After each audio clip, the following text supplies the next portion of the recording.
additions to the agenda? I would like, I don't know if it's appropriate, but sounds maybe very to talk serious. about the vacancies that we have for commissioners. There seems to be a few, and is that something? I think that would be a legitimate topic in the commissioner announcements, because we can't take action on it anyways. Or also, replace commissioner announcements, I guess would be a good place. Welcome. Thank you everyone for coming out tonight. I don't think our agenda is too long, but we'll work through it. My name's Kirk Waite, I'm from Georgia, and we'll go through introductions. Well, Sharon from Berkshire. Laz Skangus in Albany City. Neil Spear, Swan Village. Bob Behrman, South Hero. Joe Farnham from South Hero. Richard Noel from Highgate. Anybody else over there? No, Colleen Steen, Fairfax. Sylvia Johnson, Isle of Mont. Leonard Sharon, Enosburg Village. Rowena Brown, Richford. Lynn Douglas, Fletcher. Lori Rufo Fletcher. Elizabeth Van Franklin Village. Brad Doja, Fairfax. Taylor Newton staff. Albo Chelsea, Olmsted. Alicia LaRock, Fairfield. Howard Jabars, Grand Isle. Barclay Morris, Grand Isle. Bethany Remmers, staff. Good evening, and thank you everyone. Opportunity for public comment.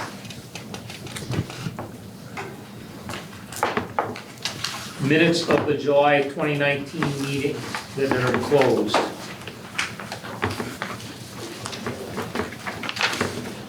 Move that be approved as written. I'll second that. Got a motion and a second. Any other discussion? All in favor, aye? Aye. Opposed? Abstentions? Motion carries. Commission reports. Finance and operations. Harold isn't here. And I will say, you'll notice that the chair is changed tonight. Catherine is not feeling well. It was obvious that she wasn't feeling well at our meeting the other night on Monday, so she probably did us all a favor by staying home tonight. If Harold isn't here, He did call. we'll do the best that we can. The profit and loss budget versus actual is in here.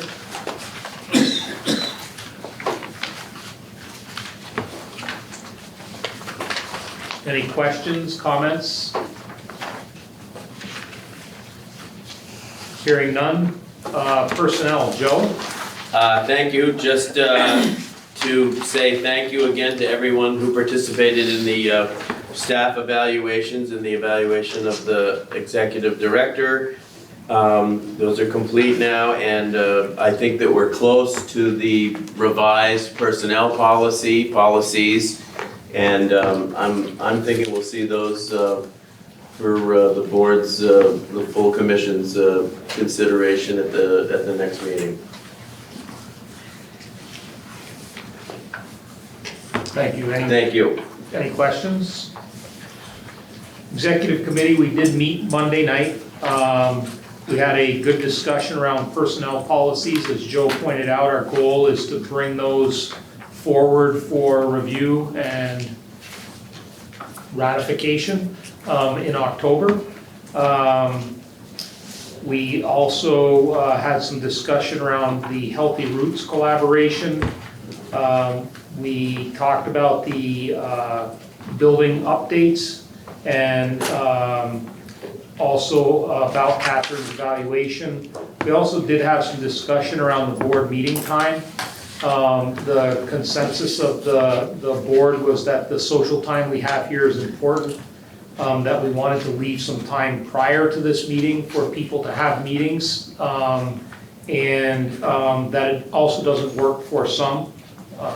Full disclosure, I'm one of the some. And that there was really no compelling reason to change at this time, but we certainly will keep an eye on when they start, when they finish, and make adjustments if it makes sense. We actually recessed the meeting till immediately after this meeting, so that we can have a joint meeting with the building committee to finalize the decision around what we're going to do for the roof and siding on the building.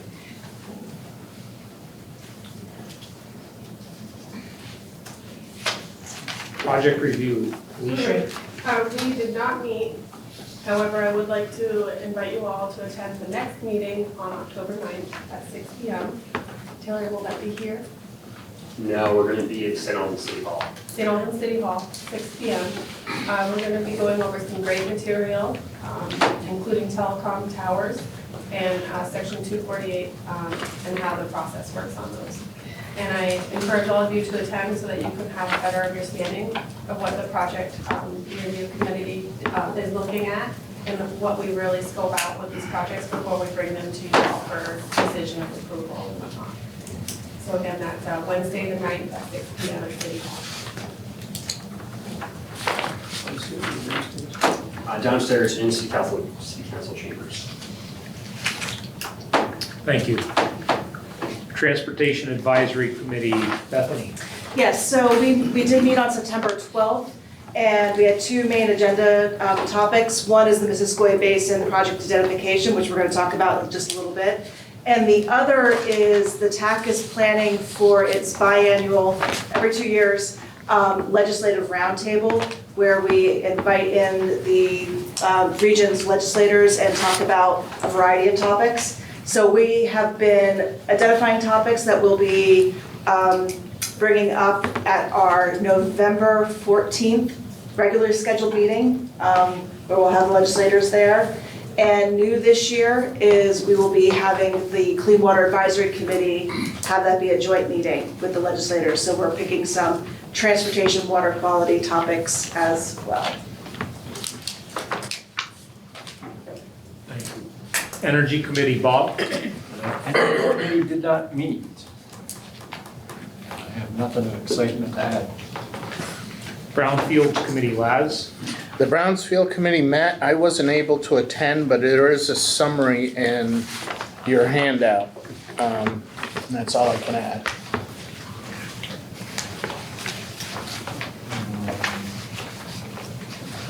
We can add that the executive committee Yes. approved the St. Albans City request. Okay? Yeah, so I forgot it from my report, the executive committee, one of our actions was to approve, we did approve the request from St. Albans City that was recommended by the Brownfields Committee to increase their grant in support of the property on Main Street called Maiden Lane Housing Project. What about the Montpelier granite work? Did you guys do anything on that one? We did not. Okay. Regional Plan and Policy Committee, Lynn? We didn't meet, but as always, I recommend that you look on the website under the regional data button just to see what we're doing and what all the data that's been collected about the area. And one of the things that people have complained about is that about the only thing we have is that people go to college. You know, we don't have anything post high school. And Catherine started leaning on people. And Senator Ash was able to get us a list of everybody who's licensed in every county for anything. You know, beauticians, lawyer, you know, whoever has a license. And that was very difficult to find. So that's going to make its way into our regional data. And that'll be helpful. That's good information. And then he thought it was such good information that he's going to ask for other parts in the Department of Labor and things like that to get more data like that, because they know it, they just don't tell anybody, you know, so. Thank you. That's it. Did I hear someone had a question? Vermont Economic Progress Council, Al? They're not hearing or having any set people from the region to ask for grants. Nothing's on the agenda for us. Thank you. Green Mountain Transit, Bob? Green Mountain Transit is kind of continuing down the same path. We're on the edge financially, trying to figure out ways to save money or bring in more money. So that's ongoing. Beginning the search for a new executive director, which we're going to do an outside search. So this will be a nationwide look for a new director. And as Richard was asking about earlier, our first 2 electric buses are supposed to arrive in the middle of October. Our charging station is supposed to get started and built either this week or next week, so hopefully everything will come together and ready to get that online early November, out for use. Question? Yeah. What seems to be the financial problem in terms of revenue?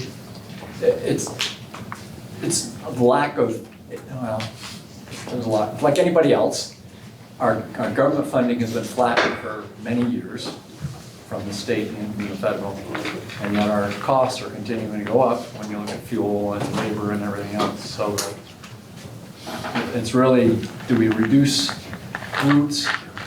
You know, we're going through different kind of processes to save money everywhere you can, but it just continues to break. One of the places they're looking, well, we're looking everywhere to bring in more money. Part of the funding model is a match from the local communities the buses go in or through or support. The requests to those communities actually haven't gone up over time either, so we're looking at how can we work with the communities to get additional local funding to show that there is still support for transit, and use that as justification to go fight with the feds for more also on the state. So trying to do both pieces on the money coming in. One of the frustrations on, take a little bit of time on this, total funding, each town that supplies money tends to do it different ways. While Green Mountain Transit is a municipality similar to actually Northwest Regional Planning Commission, we can ask for money. Some towns look at it more as a nonprofit, so they ask you to give a petition to get put on their budget each year as opposed to just putting it in your budget. And part of this process we're going to go through here is a little bit more of an education and working more directly with the towns to try to explain, like, we're not like DNA or these other groups that come in asking you for money. We're actually a municipality, and make it more direct and part of your normal process instead of having to go through the voting process each year. I'm not sure how St. Albans does it. I don't think we are, I don't think we did good enough. The town, I don't think you should provide good enough. But that, There's the problem. There's the problem. But I've never seen a request. Yeah, well, so that's why I'm hesitant on how I bring this up, because is those of us on the board are understanding how the staff has done this. The staff hasn't figured out how to deal with it either, so it's trying to really do a better job of formalizing the request and then explaining why the request. And because each town is different, it's really sitting down and talking with each town. And when we're dealing with an awful lot of towns, between Chittenden, Franklin, Greenville, Washington, parts of Orange, a lot of towns to go deal with. Well, I don't know if it makes it any easier or not, but the solid waste district is a municipality also. mm-hmm.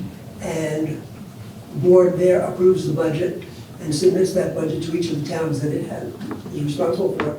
And it just goes on as in the regular budget, and if the regular budget passes. Right, and I'm trying to, right, so that's part of the discussion Okay. Catherine and I are having with, the Green Mountain Transit From staff. my is point of view, that's the simplest way to get your money. That's how it should be done, for at least the portion, the match portions Right. of us. Yeah, we're there. Okay. Some of us are there, I should say. Thank you. Clean Water Advisory Committee? So the Clean Water Advisory Committee had a joint meeting with the TAC this month, and so the update is exactly the same. Thank you.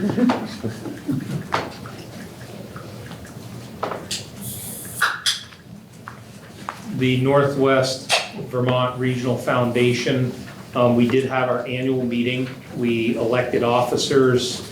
The officers are the same suite of officers that are the officers of the Northwest Regional Planning Commission. We're really in a bit of a holding pattern waiting for determination on the nonprofit status. We did have some discussion around the potential continuity between the Healthy Roots and the foundation as well.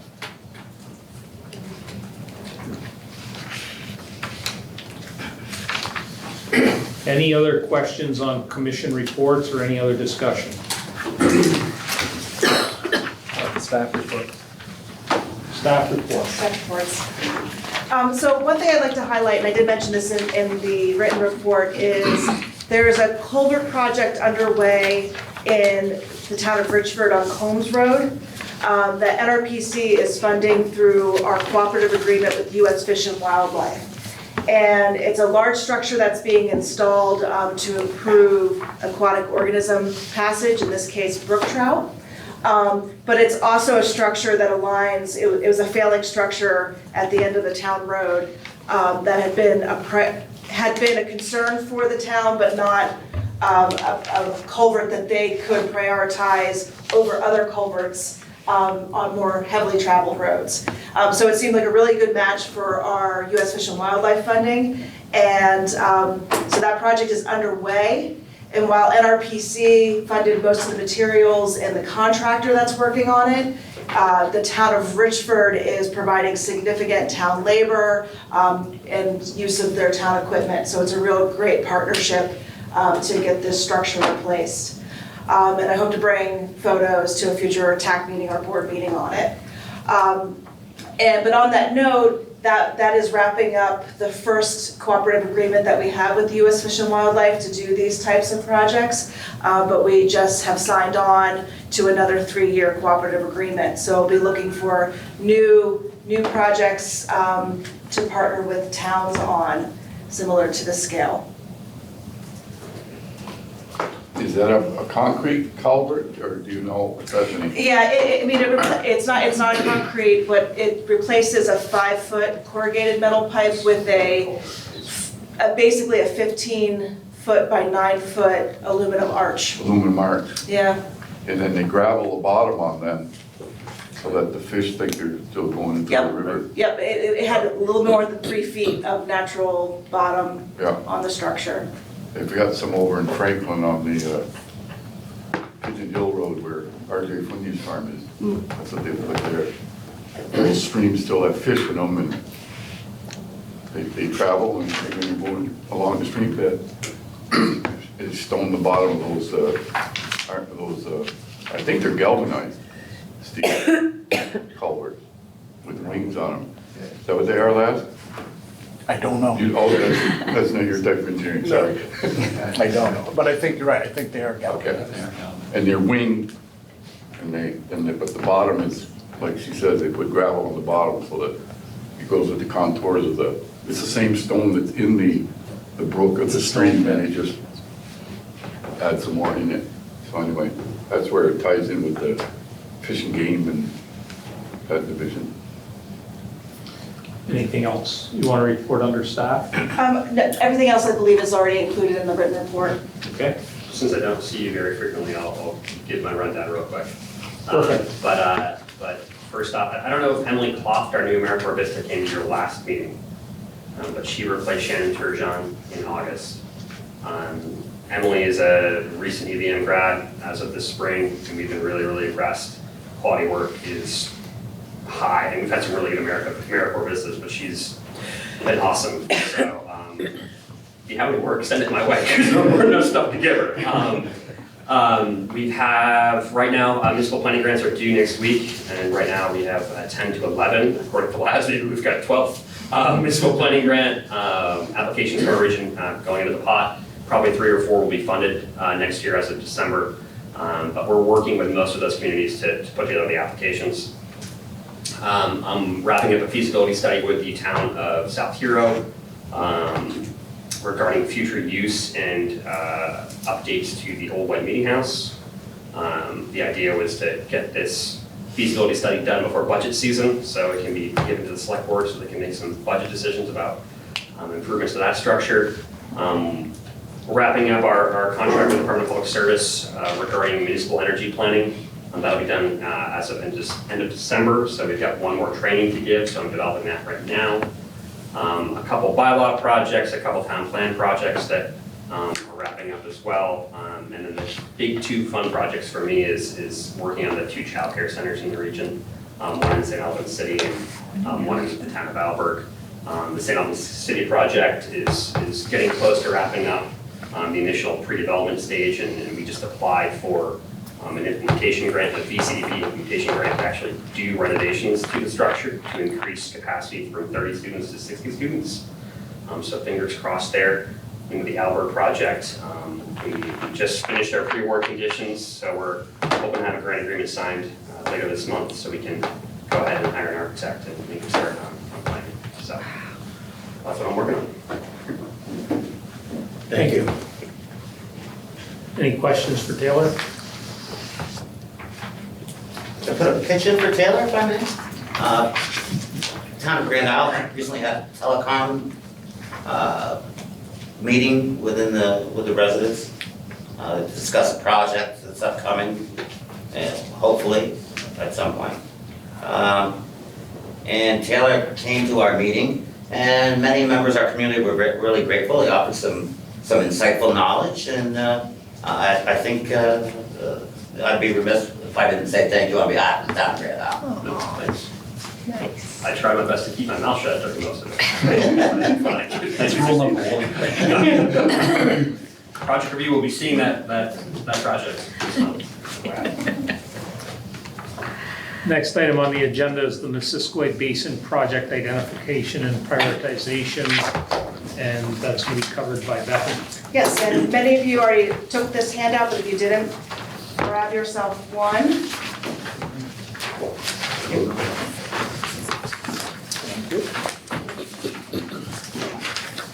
So I believe it's been several months, if not approaching a year, since we talked about this project at the full board. But the TAC has heard this spiel a couple of times, so apologizing for the TAC members in the room. But just to remind you that when the Missisquoi Bay Bridge was completed and constructed, there was a little over $4 million left in a federal earmark that was directed to that project. And VTrans, in consultation with the Agency of Natural Resources, had to decide on how to repurpose those funds. And originally, the direction they were heading in were use that about $4 million to remove what would be a small section of the Missisquoi Causeway. A small section because of, one, the amount of funding that was available could only get you a small section, and two, the permitting reality would not let the state remove, a large portion with the funds. So the board was very instrumental in working with VTrans and having a discussion on and questioning if the fund should be used, if this particular amount of funds should be used for that purpose, or be redirected to another effort that would have water quality benefits. And so VTrans agreed and has agreed to redirect funding to go to transportation-related water quality projects. Now, full disclosure, that exact $4 million that was part of an earmark was so old and it was in danger of being pulled back. So VTrans did have to use those exact dollars elsewhere before the money expired. But they had an agreement that they were going to set aside an equivalent amount of funding. So, and that funding could be anything transportation, public transportation, water quality, type projects, either on the state's highway system or municipal highway system.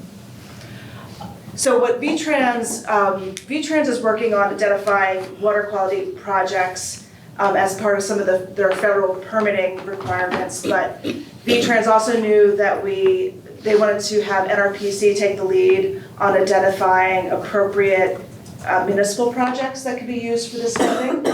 And at this point, we don't know what the breakdown could be of that $4 million. I keep saying that $2 million, half. I'm going to keep saying that. Maybe it'll become true. So we, NRPC, undertook this planning process that we're just wrapping up one phase of to identify and prioritize appropriate projects. And just to give you a sense of the scale of what type of projects would be a good fit for this federal money is, the ideal size of a project would be about $250,000 in order to make sense to use the federal dollars with the additional requirements that come along with the federal dollars.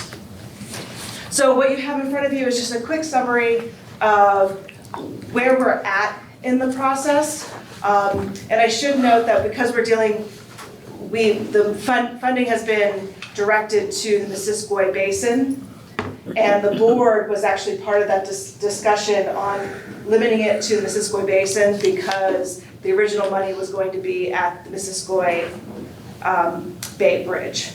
So instead of having just all of Franklin and Grand Isle County, directing it to the Missisquoi Basin, which includes sections of Lamoille County and also Orleans County.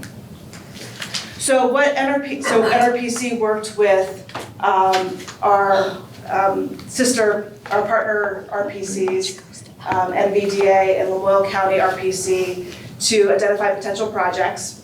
And you'll see on this first page, this is the initial projects that were identified, either through RPC knowledge, existing plans, including stormwater master plans, hazard mitigation plans, town plans, and also bridge and culvert inventories. So Linda Blash in our office mined all of these plans, and we came up with this master list of, and that would be about 62 projects.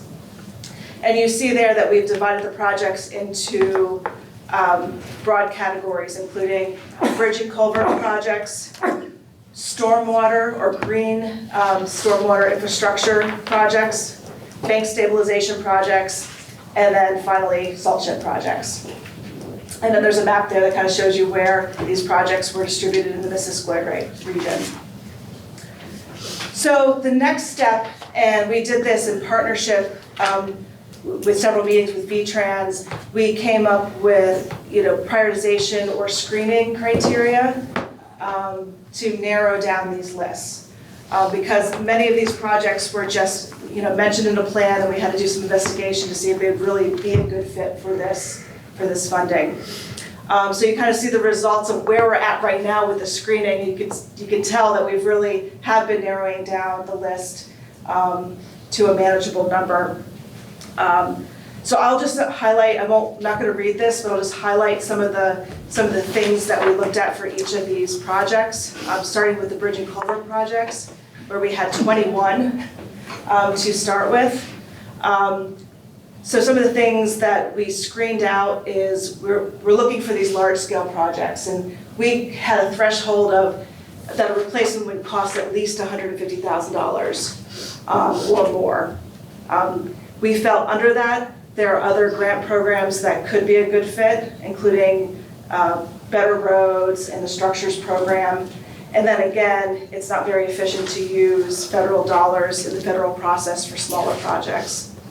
We also looked for culverts where the existing structure was much more narrow than it should be than the natural channel. One, because it's at risk for having excessive erosion. It's also a hazard risk.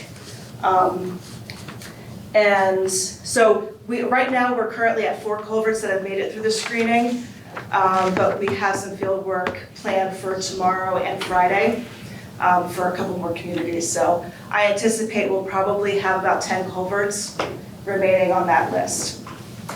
And then again, the green stormwater infrastructure projects, we started with 27, and we've screened it down to 5.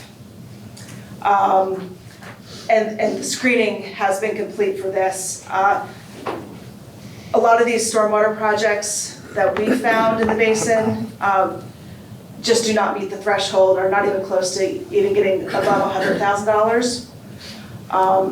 So that's one of the reasons why it was screened out. Or there was a lot of projects and opportunities that are in an existing wetland, in a river corridor, in a floodplain. And at this time, that we wouldn't be able to get permits to install those projects. So that they've been screened out. Working on that. For really some of the criteria, but yeah.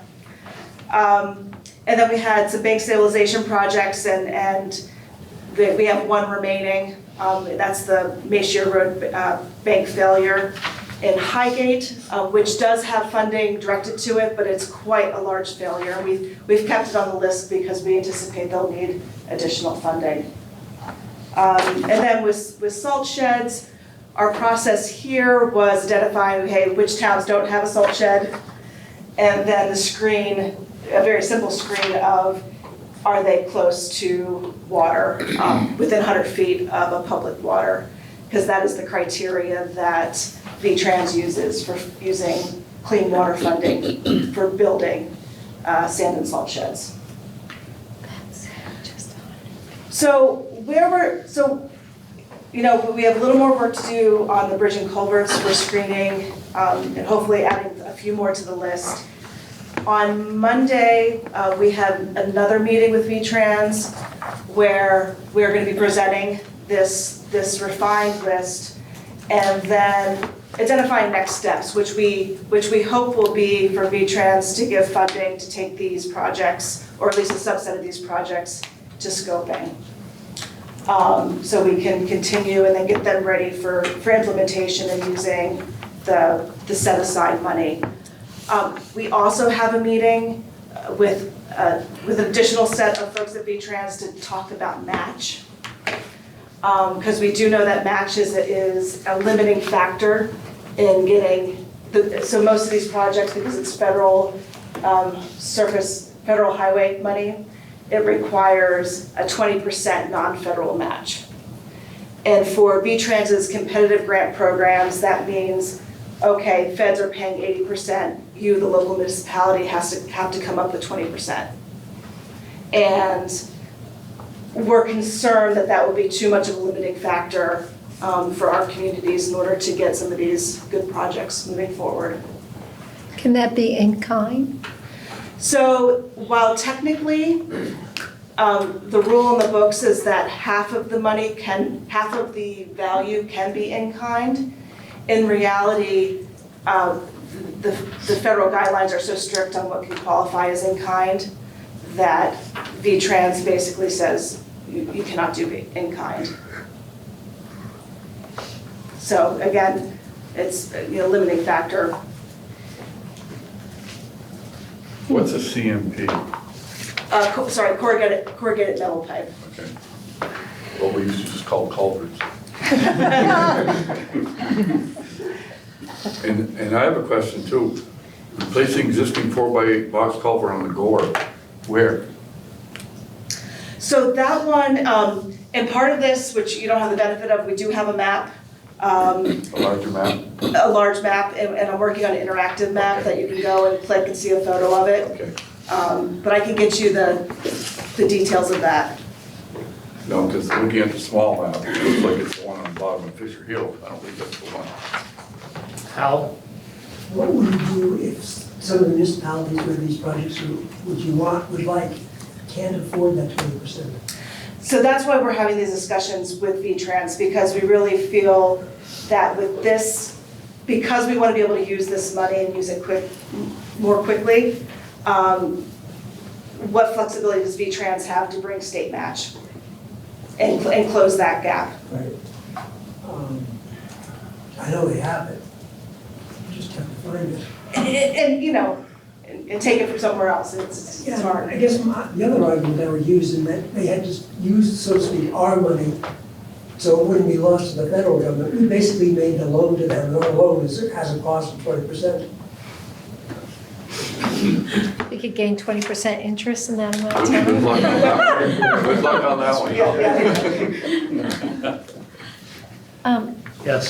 So I'm interested in, it's salt and sand, the sand and salt sheds. So you have two communities that don't have a covered facility? Is that what that 10 to 2 means? There are two communities that don't have it, that their existing pile is within 100 feet Okay, of the water body. and the 100 feet of water body, so it doesn't include a ditch. That's not a ditch, that's surface water, right? The water body. And 2, does that take into topography? Because topography, 100 feet when the topography is sharp, can mean, or even 50 feet where the topography is very steep, is a lot different than if it were 100 or 200 feet away from surface water. Exactly, and for V-Trans, for this initial screening, that's not taken into consideration. But I fully recognize if there's a swale, and Brad and Fairfax, you've run into this as well. If there's a swale, it can definitely convey. Yeah, I mean, sediment. in Montgomery, I see it's very close. Even South Hero, I see it's near a ditch and it's not covered. Yeah. And it's near a ditch. Now, I know they're not eligible. And the last thing I want to say is Alberg is on Missisquoi Bay. How did Alberg get left out of being considered for funding on this? So, and I was just looking at the map again, and it's where the line is drawn for water that goes directly into Missisquoi Bay in Alberg. It didn't have many roads, but I made a mental note to myself when I was looking at it to just do another look. That would be Yeah. great. Yeah, thanks. Other questions, comments? The Highgate stormwater treatment on Mill Hill Road, isn't that the one that's been completed, Bethany? So they've had a Better Roads grant to do a lot of ditch stabilization, and to stabilize the outlets of the stormwater system. But it's my understanding that the town hasn't been able to get to the inputs of where the stormwater is coming from, from the roads, and unfortunately that also includes some of 78 in the state's infrastructure. So they're treating the symptom right They've now. got the outlet, they just haven't got the inlet part. Yeah. Okay. We're going down river whether we like it or not. Others? Flows. Thank you, Bethany. Yes. A lot of work into this. Yes, thank you. Healthy Roots Collaborative, yes. Could I just interject that I think we should recognize how much time and effort Davis is putting to coming up with these conclusions and Absolutely. evidence that he dug up to support it. So I'm just glad to see that he's still having some other impact. Yep, absolutely. Yeah. Thank you. The Healthy Roots Collaborative, I know that there is a write-up in here in this on the Healthy Roots Collaborative that talks about the gleaning, the local foods, local places events, as well as the transition to the Northwest Regional Planning Commission. Bethany, did you have anything else that Catherine wanted you to convey? Yeah, she wanted, there's a few points that she wanted me to convey, just an update on where things are at from transitioning the Healthy Roots programming from the hospital to NRPC.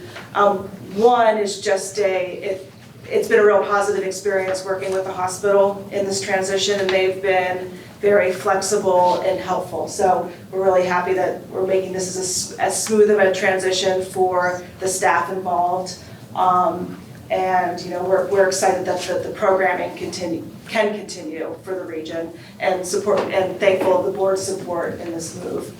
So just some nuts and bolts updates that Catherine wanted me to relay is that the memorandum of understanding between the hospital and Northwest RPC has been signed, and that just kind of outlines how we're moving forward with the hospital still providing a substantial financial support for the programming. So overall, the MOU is outlining that in the next year, beginning October 1st, the hospital is providing $80,000 quarterly over the next 12 months to support the programming. They are making every effort to maintain the same financial support for fiscal year 21 and 22. Again, can't guarantee it, but that's what we're moving toward. That's what we're trying to retain. They're going to continue. The hospital's going to continue to have staff participating in the Healthy Roots Advisory Committee. We meet every month to every 2 months.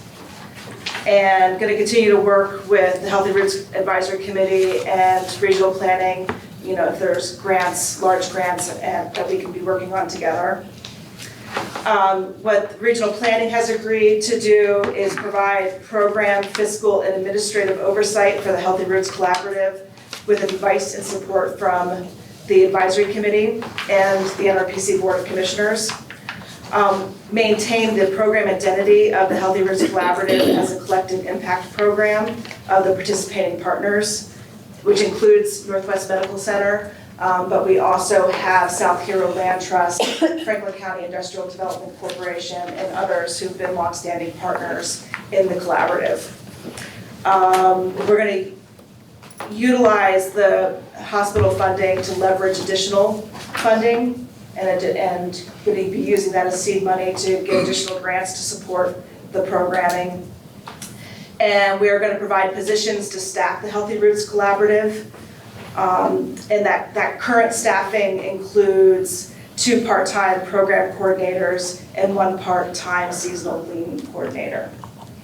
So Catherine just wanted me to relay some of those key points. And again, the hospital was great to work with in developing that MOU.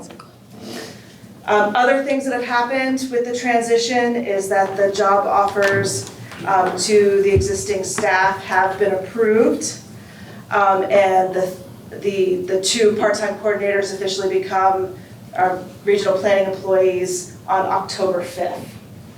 And it's not October 1st, just so they could finish a full pay period with the hospital, as opposed to dividing it among 2 organizations.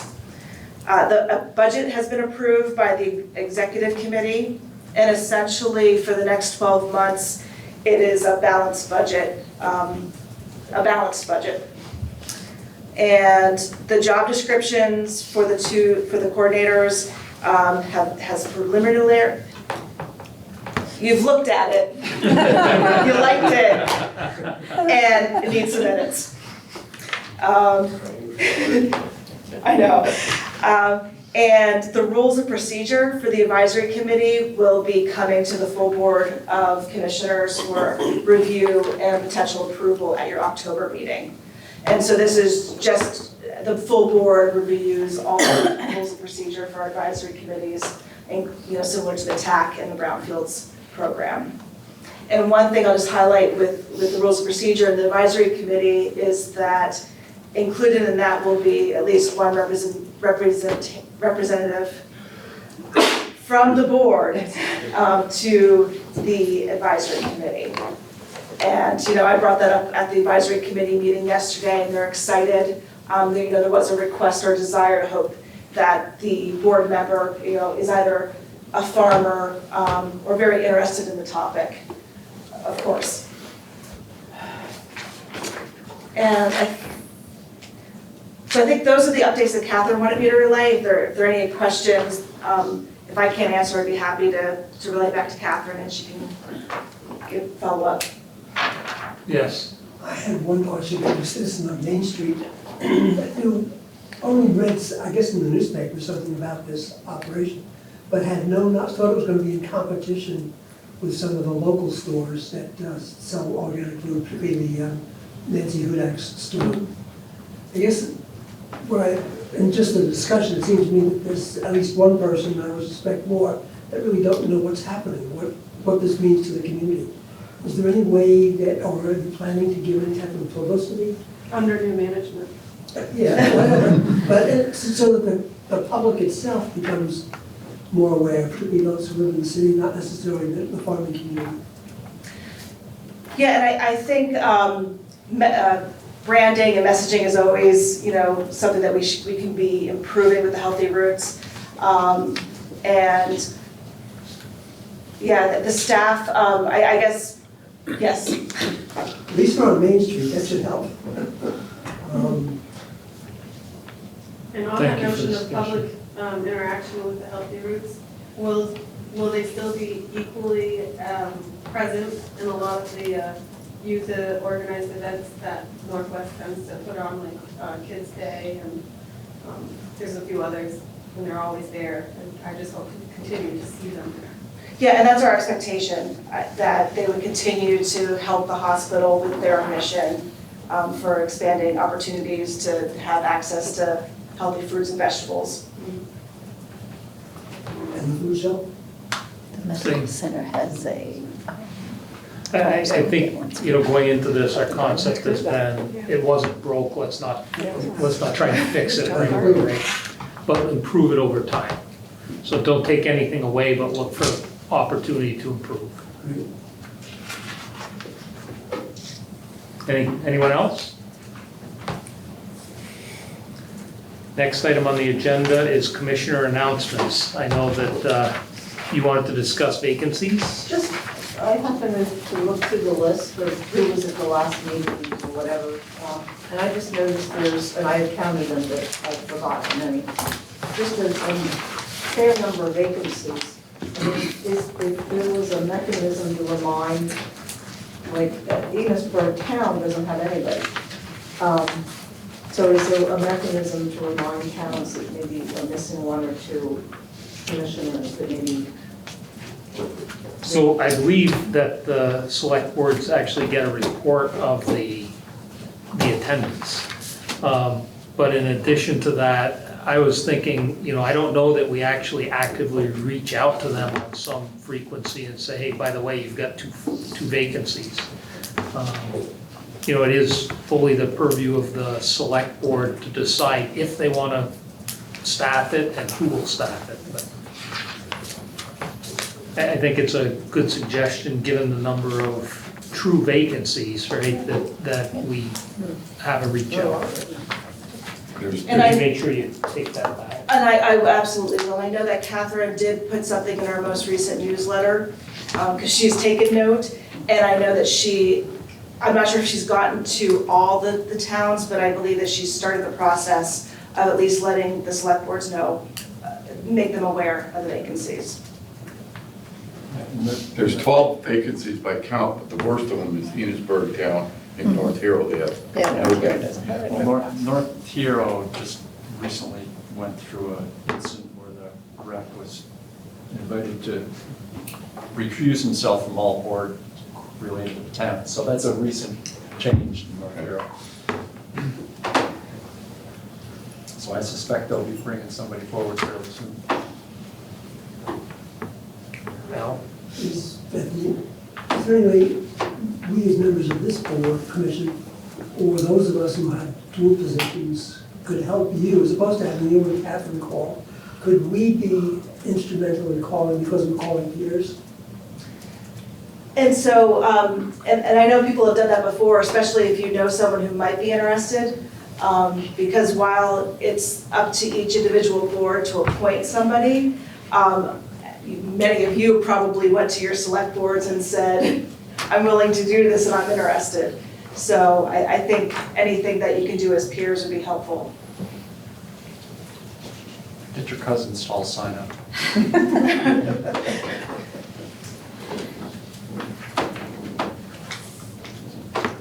thank you for bringing that to our attention. Other things people would like to discuss under this agenda item?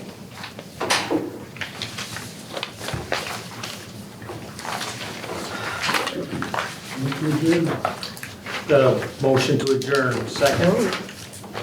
Did you want to say something, Colleen? No, it's early, that's all I was saying whoa about. All in That was a favor? good whoa. Aye. Opposed? Motion carries. And I would ask that those who can of the building committee please stay for a joint meeting with the executive committee. It's good, I invite you.